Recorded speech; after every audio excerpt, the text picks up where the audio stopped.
संसद भवन में देश की संसद चल रही है। किसान संसद में क्या नज़ारा है, क्योंकि अगर संसद भवन की बात करें वहां पर विपक्ष सत्ता पक्ष को घेर रहा है, लेकिन किसान संसद का क्या नज़ारा है वो जानने के लिए हम जंतर मंतर पहुंचे हैं। जंतर मंतर पर जैसे ही आप एंटर करेंगे इस तरीके का नज़ारा मिलेगा। कड़ी सुरक्षा व्यवस्था यहाँ पर की गई है। दिल्ली पुलिस के जवान यहाँ पर तैनात है, पैरामिलिट्री फोर्सेज की टुकड़ियाँ यहाँ पर तैनात की गई है। जिस तरीके से संसद भवन में सिक्योरिटी होती है, कड़े बंदोबस्त सुरक्षा के होते हैं, ठीक उसी तर्ज पर यहाँ पर भी सुरक्षा के कड़े बंदोबस्त यहाँ पे किए गए हैं। बड़ी संख्या में पुलिस के जवान यहाँ पर तैनात किए गए हैं, पैरामिलिट्री फोर्सेज की टुकड़े तैनात की गई है और यहाँ पर काफ़ी संख्या में बैरिकेडिंग की हुई है। और जैसे हम संसद भवन में एंटर करते हैं, संसद परिसर में एंटर करते हैं, ठीक उसी तर्ज पर हमने जंतर मंतर पर एंट्री ली है। सुरक्षा व्यवस्था आपने देख ली। अब हम जा रहे हैं किसान संसद की तरफ, जहाँ पर किसानों की संसद चल रही है, किसानों के मुद्दे उठाए जा रहे हैं। और यहाँ पर किसान संसद में यह जो एंट्री है, ये एंट्री यहाँ पर रखी गई है और सुरक्षा व्यवस्था के बीच हम होते हुए किसान संसद में पहुंचे। और किसान संसद में आप देखिए किसानों के मुद्दे उठाए जा रहे हैं। एक किसान यहाँ पर बोल रहे हैं, ये किसान बतौर सांसद यहाँ पे बोल रहे हैं। जिस तरीके से सांसद किसानों के मुद्दे उठाते हैं, ये किसान किसानों का मुद्दा उठा रहे हैं। यहाँ पर फिलहाल प्रश्न काल चल रहा है। जिस तरीके से प्रश्न काल में सवाल पूछे जाते हैं सत्ता पक्ष से, ठीक उसी तर्ज पर ये किसान एक बतौर सांसद यहाँ पर सवाल उठा रहे हैं। सत्ता पक्ष से सवाल यहाँ पे पूछा जा रहा है, क्योंकि जो किसान संसद है, किसान संसद भी संसद की तर्ज पर चल रही है। जिस तरीके से वहाँ पर प्रश्नकाल होता है, शून्यकाल होता है, सवाल उठाए जाते हैं, प्रस्ताव दिए जाते हैं। यहाँ पर सवाल पूछा सांसद ने, फिर यहाँ पर जवाब यहाँ पे दिए जा रहे हैं, क्योंकि जिस तरीके से सत्ता पक्ष जवाब देता है सांसदों के सवालों का, ठीक उसी तर्ज पर यहाँ पर जवाब दिया जाता है। और किसान संसद में फिलहाल यहाँ पर 200 किसान है।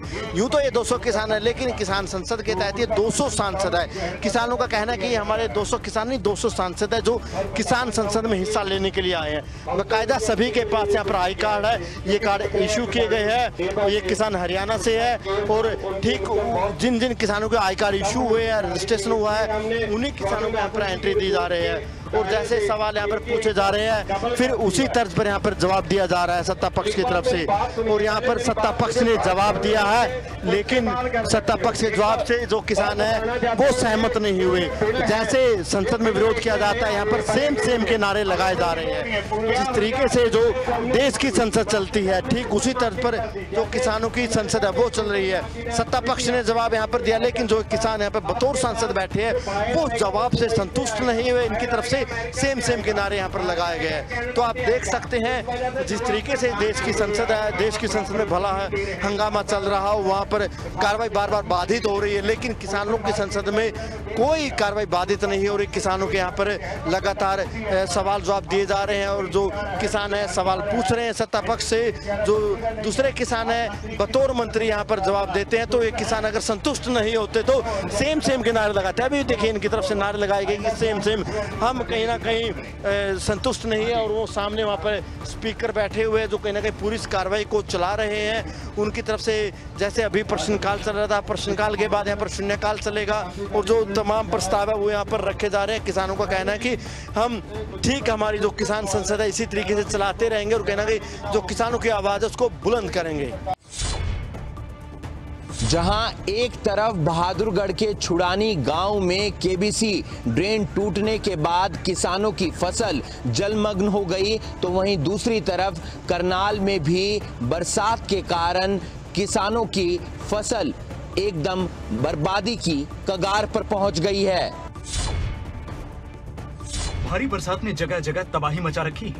जहां किसानों के लिए मानसून की बारिश राहत की बारिश बनकर आई, वहीं कुछ किसानों के लिए ये बारिश श्राप साबित हुई। बहादुरगढ़ के गांव छुड़ानी में भारी बारिश के बाद मातन लिंक और केसीबी ड्रेन टूटने से बाढ़ के हालात हो गए। गांव के खेतों में पानी भरने से 500 एकड़ में उगाई गई धान की फसल बर्बाद हो गई। किसानों का कहना है कि सिंचाई विभाग की लापरवाही का खामियाजा उनको भुगतना पड़ा है। न तो सिंचाई विभाग ने केसीबी ड्रेन की सफाई की, न प्रशासनिक अधिकारी मौके पर सुध लेने पहुंचे। किसानों का ये भी कहना है कि सफाई के नाम पर झज्जर सिंचाई विभाग हर साल लाखों की हेराफेरी करता है। ऐसे में अधिकारियों पर लापरवाही के लिए कार्रवाई होनी चाहिए। अब दिक्कत यह है, ड्रेन नाली है या बनाई की ड्रेन थी और यह इन्हें खुदाई कर दी, जल भराव इसका आज से नहीं, हम तो जब से जन्म लिया है जब से देख रही इसका आता कोई मसला समाधान कुछ नहीं होया।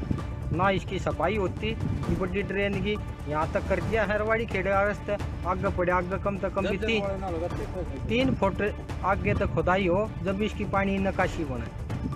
और यो बारह नुकसान है। ये भी धान लगाया है खेते हमने भी 7-8 किले में कम से कम 1.5 लाख रुपये का हमारे नुकसान हो रहा है। और करया क्या मजबूर हाँ लगा के बैठ गए। कृषि कार्ड के यो फसल बीमा जो को हो, कृषि कार्ड में तो पैसे कट दिया है। हमने तो आज तक 1 रुपया नहीं मिल रहा है। 4-5 साल हो लिए हमने कुछ पैसा नहीं। बैंक वाले एग्रीकल्चर वाले के पास भेज देते हैं। एग्रीकल्चर वाले फिर न भैया तो बैंक की कमी है 5-7 बजे जाकर धक्के खाकर अपने घर बैठ जाते हैं। करनाल में मानसून की तगड़ी बरसात होने के कारण किसानों के हजारों एकड़ फसलों में जल भराव होने से फसलें तबाही के कगार पर हैं। किसानों को पानी की वजह से तबाह हुई फसलों का बीमा नहीं मिलने की वजह से किसानों में जबरदस्त आक्रोश देखने को मिला है। किसानों की मांग है बीमा कंपनियों से फसल बीमा के नाम पर किसानों से ली गई राशि न केवल वापस लौटे बल्कि बीमा कंपनियों के खिलाफ धोखाधड़ी का केस दर्ज। 100% नुकसान है। यहाँ हजारों एकड़ फसल बर्बाद हो चुकी है और 13-14 दिन से फसल पानी में डूबी और मौसम खराब है, लगातार बारिश चल रही है और किसानों ने अपना फसल का बीमा करवाया हुआ है, जबकि बीमा कंपनी कहती है कि हम जल भराव का बीमा नहीं देंगे। इसमें किसान का क्या कसूर है? सरकार को चाहिए अगर बीमा करवाया तो उनका पूरा मुआवजा लिया जाए और सरकार की नाकामी की वजह से ही ये पानी भराव है, क्योंकि ऊपर से पैसा आता है इनको ड्रेनों को नाले को सफाई करने के लिए, लेकिन वो अधिकारी ही खा जाते हैं, जबकि ड्रेन का कोई भी सफाई नहीं है। मौके पर अधिकारी देख सकते हैं आगे, ये हर गांव की स्थिति बनी हुई है। कृषि विभाग के अधिकारियों का कहना है कि अधिक बारिश से किसानों पर आए संकट को देखते हुए फसल बीमा में पानी और आग से फसलों के तबाह होने पर उन्हें मुआवजा देने की व्यवस्था में शामिल किया जाना चाहिए। देखो जी, जो बीमा कंपनी है उसकी गाइडलाइन में तो है ऐसा भाई जल भराव का कोई क्लेम नहीं है, लेकिन अगर जो सरकार इसके लिए कोई ऊपर से आदेश देती है तो हम जरूर उसके लिए प्रयास करें। भारी बरसात के कारण किसानों को खासी परेशानी का सामना करना पड़ रहा है। ऐसे में किसान प्रशासन से उचित व्यवस्था की मांग कर रहे हैं। बहरहाल अब देखना ये होगा कि किसानों की परेशानी का समाधान हो पाता है या नहीं। हिसार जिले के हांसी उपमंडल के अंतर्गत आने वाले गांव उमरा में एशियन पब्लिक स्कूल के संचालक और कुछ खेलों के कोचों द्वारा बच्चे को यातनाएं देकर 3rd डिग्री टॉर्चर करने का मामला सामने आया है। पुलिस ने मामले में जांच शुरू कर दी है। शिक्षकों को भगवान के ऊपर का दर्जा मिला है, लेकिन जो तस्वीरें आप अभी देखेंगे उन्हें देखकर आप दंग रह जाएंगे। तस्वीरों में नजर आ रहे इस छात्र के साथ शिक्षकों ने जो हरकत की है उसने समूचे शिक्षा जगत को शर्मसार किया है। दरअसल छात्र पुलकित ने 21 अप्रैल को एशियन पब्लिक स्कूल उमरा में 10वीं कक्षा में दाखिला लिया था, जिसके बाद एक छात्र ने उस पर चोरी का इल्जाम लगाया और यहीं से शुरू होता है पुलकित के साथ 3rd डिग्री टॉर्चर। आरोप है कि पुलकित को स्कूल के संचालक और विभिन्न खेलों के कोच की तरफ से तरह तरह की यातनाएं देकर 3rd डिग्री टॉर्चर दिया गया। बिना कोई कसूर इस छात्र से उसके कोच ने कई बार बुरी तरह मारपीट की। ये टॉर्चर यहीं खत्म नहीं हुआ, कोचों ने ये पूरी घटना माता पिता को भी नहीं बताने की धमकी दी थी।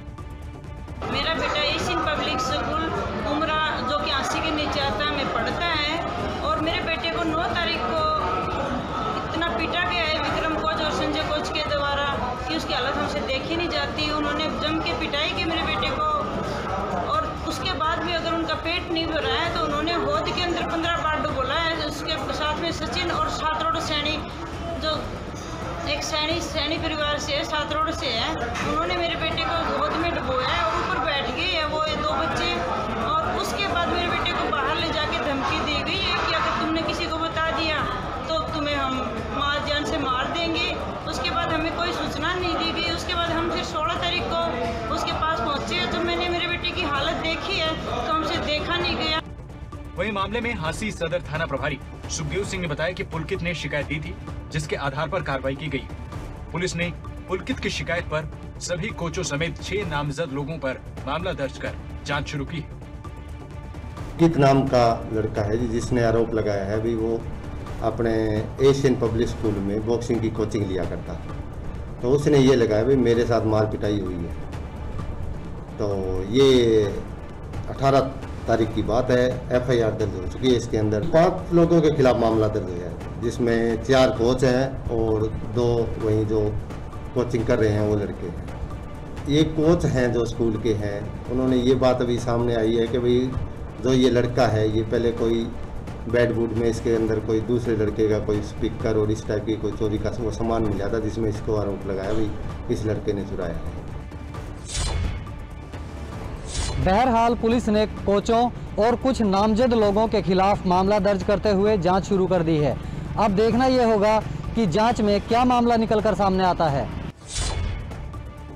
फरीदाबाद के राधा कृष्ण मंदिर से चोरी का मामला सामने आया है। चोरी का आरोप 2 महिलाओं पर लगा है, जो कि मंदिर के CCTV में चोरी करते हुए कैद हो गई हैं।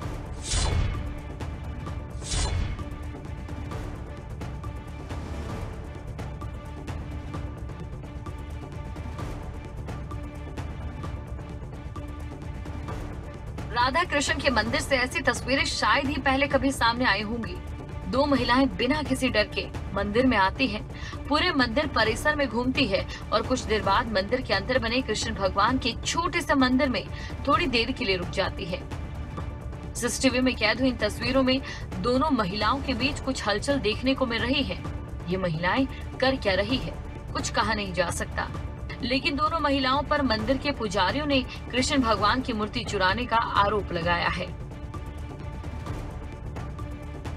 मूर्ति राधा कृष्ण जी की थे और वो मूर्ति जो है कल 2 लेडी आके यहाँ अपना कार रोक करके ऊपर गए। ऊपर जाने के बाद उन्होंने क्या देखा और कोई थे नहीं, ना होते हुए उन्होंने 2 मूर्ति उठा के ले गए, जो कि हमारी फुटेज है। ऑलरेडी हमारी जो चेयरमैन साहब हैं डॉक्टर PK दास ऑलरेडी उन्होंने लॉस कर चुके हैं। पुलिस वाला कल आए थे, उन्होंने पूरा डिटेल लेके गए हैं और आज भी उन्होंने आए थे, लेकिन अर्जेंसी वजह से वो कहीं चले गए। मुझे बोल गए कि आप कहीं कुछ डेवलपमेंट होता तो मुझे बताओ। मंदिर में चोरी की ये वारदात फरीदाबाद के सेक्टर 15 में हुई। इस घटना के बाद मंदिर प्रबंधन में हड़कंप मच गया, तो वहीं इस घटना की शिकायत पुलिस को दे दी गई, जिसके बाद पुलिस भी अब मामले की जांच में जुट गई है। ये सेक्टर 15 स्थित जगन्नाथ जी का मंदिर है, जिसमें श्री राधा कृष्ण जी की मूर्ति जो स्थापित थी उसको किसी अननोन व्यक्ति ने चोरी कर लिया है और जो अष्टधातु की थी। इसमें पुलिस को आज शिकायत मिली है। मामला कल शाम का बताया जा रहा है। पुजारी ने जो शिकायत दी है उसमें FIR दर्ज की गई है और CCTV के फुटेज चेक किए जा रहे हैं मंदिर में और आसपास के। इस कुकृत्य में जो भी व्यक्ति या जो आरोपी है उसने जो इस तरह की घटना को अंजाम दिया है, जो आस्था से जुड़ा हुआ है, उसके खिलाफ सख्त कार्रवाई करके उसको अरेस्ट किया जाएगा जल्दी। जाहिर सी बात है कि दिन के उजाले में अगर महिलाएं अच्छे लिबास में गाड़ी से उतरकर मंदिर के मेन गेट को छूकर भगवान का आशीर्वाद लेंगी तो किसी को भी ये लगेगा कि वे मंदिर में डाका डालने के लिए नहीं बल्कि भगवान के दर्शन के लिए पहुंची है। अब तक तो भगवान के घर में चोरी की वारदातों को रात के अंधेरे में अंजाम दिया जाता था। ताज्जुब की बात है कि भगवान का घर दिन के उजाले में भी सुरक्षित नहीं। फिलहाल पुलिस ने CCTV को कब्जे में लेकर अपनी जांच शुरू कर दी है। अब देखना ये होगा कि पुलिस इस मामले में आरोपी महिलाओं को कब तक गिरफ्तार कर पाती है। पंचकुला के सेक्टर 16 चौकी क्षेत्र में धड़ल्ले से बेचा जा रहा है नशा। इसको लेकर लोगों ने किया चौकी का घेराव। नशे को रोकने के लिए पुलिस से लगाई गुहार।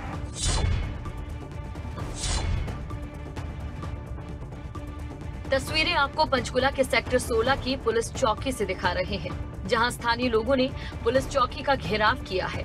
पंचकुला की राजीव कॉलोनी और इंदिरा कॉलोनी के लोगों ने पुलिस पर आरोप लगाए हैं कि पुलिस नशे के सौदागरों को पकड़ने में नाकामयाब साबित हुई है।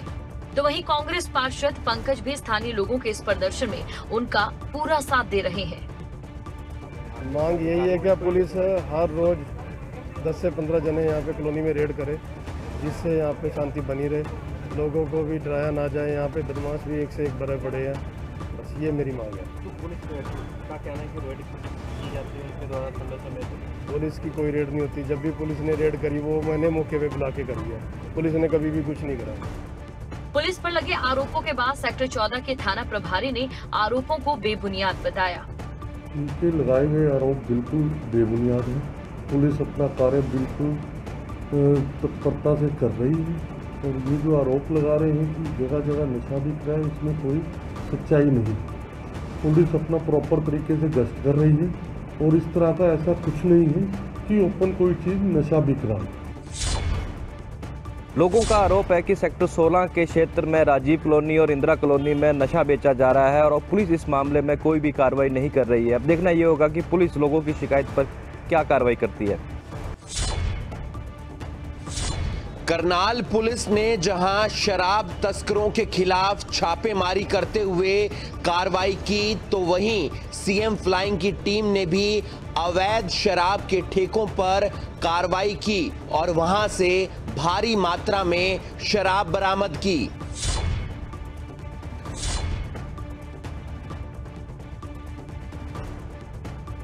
करनाल में अब नशा तस्करों की खैर नहीं। नशा तस्करों की धरपकड़ के लिए पुलिस का साथ अब सीएम फ्लाइंग की टीम भी दे रही है। जी हां, सीएम फ्लाइंग दस्ते ने शराब के 2 अवैध ठेकों पर छापेमारी की। इस दौरान पुलिस 190 से ज्यादा शराब की पेटियां बरामद की। मिली जानकारी के मुताबिक शराब ठेकेदार फर्म ने सब वेंट की आड़ में ये ठेके खोले थे। ये एक्साइज विभाग को इन्फॉर्मेशन थी कि यहाँ कुछ ठेके वैध रूप से चल रहे हैं, जो फीस नहीं भरी, तो एक्साइज डिपार्टमेंट ने यहाँ रेड की है। साथ में हमारी पुलिस टीम भी आई हुई थी। तो अभी एक्साइज इंस्पेक्टर हमें कंप्लेंट दे रहे हैं। अगर इनका परमिट नहीं होगा तो जैसे एक्साइज इंस्पेक्टर कंप्लेंट देंगे उस हिसाब से कार्रवाई की जाएगी। तो वहीं दूसरी तरफ करनाल पुलिस ने दयानंद कॉलोनी में छापेमारी की और शराब के 2 तस्करों समेत 31 शराब की पेटियां बरामद की।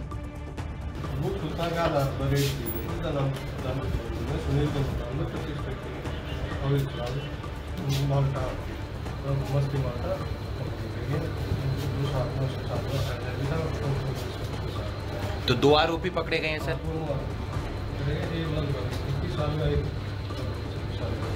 तो कहीं और भी छापेमारी की जाएगी सर।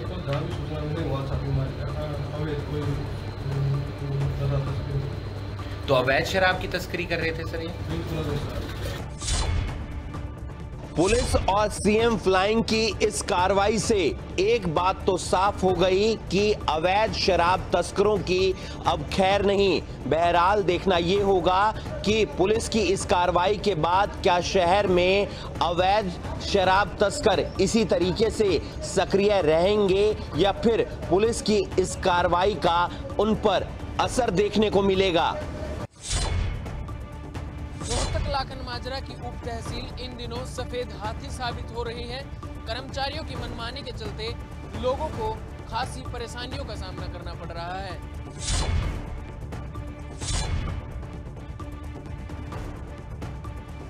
रोहतक की जनता त्रस्त है, लेकिन सरकारी महकमे के अधिकारी अभी भी मस्त है।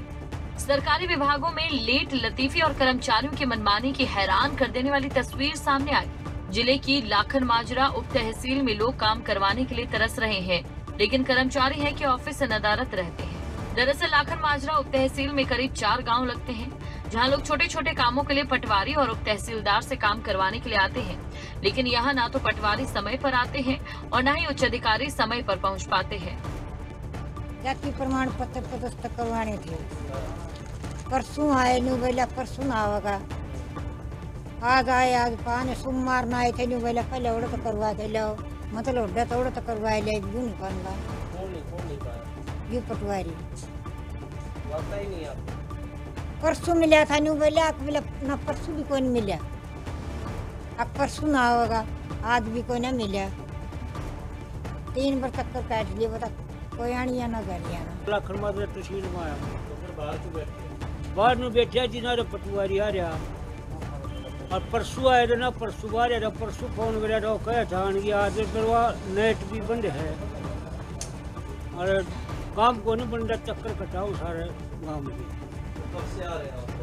परसों आ जा मतलब कल बेटा छुट्टी है, आज फिर उसी कहा जा पटवारी ना आएंगे आज। कर्मचारियों का कहना है कि सर्वर डाउन होने की वजह से काम नहीं हो पा रहा है। इस बाबत संबंधित अधिकारियों को सूचित किया गया है। ये आज सर्वर डाउन है सुबह से, और डीआईओ साहब ने एनआईसी से जो डीआईओ हैं उन्होंने चंडीगढ़ बात की थी, वहाँ से ही कोई टेक्निकल इशू है। हाँ जी, तो ये तो हमारे हाथ में नहीं है ना जी, ये चंडीगढ़ से बंद है सर्वर। वहाँ से ही काम करता है सारा सब। गौरतलब है कि लाखन माजरा उप तहसील में लोग अपने कामों को लेकर चक्कर काट रहे हैं, वहीं विभाग की इस लापरवाही के चलते उच्च अधिकारी भी मौन हैं। अम्बाला में कोरोना काल में लॉकडाउन के दौरान ट्रेन सुविधा बहाल होने के बाद रिटायरिंग रूम बंद कर दिए गए थे, लेकिन अब रेलवे स्टेशनों पर यात्रियों के लिए रिटायरिंग रूम खोल दिए गए हैं, जिससे कि यात्रियों को काफी राहत मिलेगी। कोरोना काल में लॉकडाउन के दौरान बंद किए गए रिटायरिंग रूम खोलने की कवायद अब एक बार फिर शुरू हुई। अम्बाला कैंट रेलवे स्टेशन पर रिटायरिंग रूम खोल दिए गए। रेल मंडल की ओर से यात्रियों की सुविधा के लिए 4 एसी और 4 नॉन एसी रिटायर रूम आरक्षण सुविधा की शुरुआत कर दी गई। बता दें कि लॉकडाउन के दौरान रेलवे स्टेशन पर रिटायरिंग रूम की सेवाएं बंद कर दी गई थी, जिसके बाद रेल मंडल के इस फैसले के बाद यात्रियों को बड़ी राहत मिलेगी। वहीं रेलवे स्टेशन के डायरेक्टर BS गिल ने जानकारी देते हुए बताया कि यात्री इन रिटायरिंग रूम को ऑनलाइन और ऑफलाइन मोड से बुक कर सकते हैं। साथ ही यात्री इन रिटायरिंग रूम को अधिकतम 2 दिनों के लिए बुक कर सकते हैं। अम्बाला स्टेशन पर टोटल 8 रिटायरिंग रूम जो है वो स्टार्ट किए गए हैं, 4 एसी और 4 नॉन एसी। इन सब का फेयर 12 घंटे और 24 घंटे के स्लैब में है। 24 घंटे के लिए एसी का किराया 1000 रुपये है और 12 घंटे के लिए जो है वो आप देख सकते हैं कि 700 रुपये।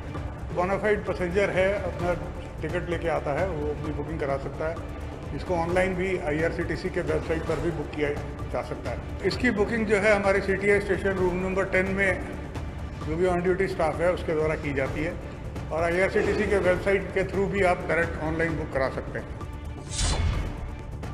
अम्बाला रेल मंडल का ये फैसला यात्रियों के लिए काफी राहत भरा है, क्योंकि अब यात्रियों को विश्राम गृह के लिए इधर उधर नहीं भटकना पड़ेगा। दुनिया भर में वैक्सीनेशन अभियान जोरों शोरों से चल रहा है। लोग बढ़ चढ़कर वैक्सीन लगाने के लिए सामने आ रहे हैं। अब हरियाणा जिले के चरखी दादरी का नाम भी WHO की लिस्ट में शामिल हो गया है। आखिर क्यों WHO की लिस्ट में चरखी दादरी का नाम शामिल हुआ है, इस रिपोर्ट में देखिए। कोरोना के खिलाफ जंग में वैक्सीनेशन एक अहम हथियार है और देश प्रदेश में वैक्सीनेशन अभियान तेजी से चल रहा है। ऐसे में चरखी दादरी जिला भी वैक्सीनेशन अभियान को लेकर सुर्खियों में है। दुनिया में स्वास्थ्य क्षेत्र की सबसे बड़ी संस्था WHO में भी इन दिनों वैक्सीनेशन ड्राइव को लेकर दादरी जिला चर्चाओं में है।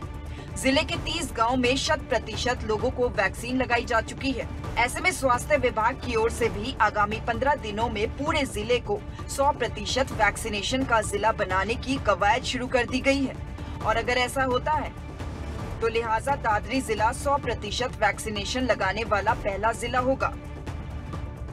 ज्ञात है कि हमारे यहाँ पे ज़िले में गोविंदपुरा गांव ऐसा है जो राज्य में सबसे पहला गांव था जिसके अंदर 100% वैक्सीनेशन जो है वो पूरा किया गया था। तो वो एक बहुत बड़ी उपलब्धि है और हमारे सभी हेल्थ केयर वर्कर्स का और प्रशासन के सहयोग से बहुत अच्छा काम रहा है उसमें, और उसको देखते हुए राष्ट्रीय स्वास्थ्य मिशन और WHO के द्वारा उसके ऊपर एक डिटेल केस स्टडी की जा रही है कि कैसे ये कार्य जो है हमारे हेल्थ केयर वर्कर्स के द्वारा किन किन कठिनाइयों में किन किन परिस्थितियों का सामना करते हुए ये कार्य जो है वो अंजाम दिया गया, और उसके लिए हम सभी बहुत ही उसके बारे में हम बहुत खुश हैं और सभी हेल्थ केयर वर्कर्स की हम इसके लिए बहुत सबको बधाई देते हैं। वहीं डिप्टी CMO डॉक्टर आशीष मान ने जानकारी देते हुए बताया कि अब तक जिले में 30 गाँव में 100% वैक्सीनेशन हो चुका है। संबंधित गाँव के लोगों ने भी जागरूक नागरिक का फर्ज निभाते हुए वैक्सीन लगवाई है। अब इन गाँव वालों के चर्चे विश्व स्तर पर हैं। चरखी दादरी जिले में वैक्सीनेशन को लेकर काफ़ी उत्साह है सभी ग्रामीणों में व हेल्थ केयर वर्कर में। जैसा कि आपको ज्ञात है कि दादरी जिले की जो जनसंख्या है वो लगभग 5,40,000 के लगभग है और 18 वर्ष से ऊपर लगभग 3,30,000 लोग हैं। तो वैक्सीनेशन की बात करी जाए तो हमने इसमें से 3,11,000 के लगभग वैक्सीनेशन पूरा भी कर लिया है और बहुत ही अच्छी तीव्र गति से हमारा वैक्सीनेशन जो है वो जारी है और सभी हेल्थ केयर वर्कर सभी प्रशासन के सहयोग से वैक्सीनेशन बहुत ही अच्छे से कर रहे हैं, जिससे हमें उम्मीद है कि आगे आने वाले 10-15 दिन में ही हम चरखी दादरी में 100% वैक्सीनेशन जो है वो जल्दी ही पूरा कर लेंगे। कोरोना से जंग लड़ने के लिए वैक्सीन को एक अहम हथियार माना जा रहा है। ऐसे में चरखी दादरी में 30 गाँव में 100% वैक्सीनेशन होना काबिले तारीफ है।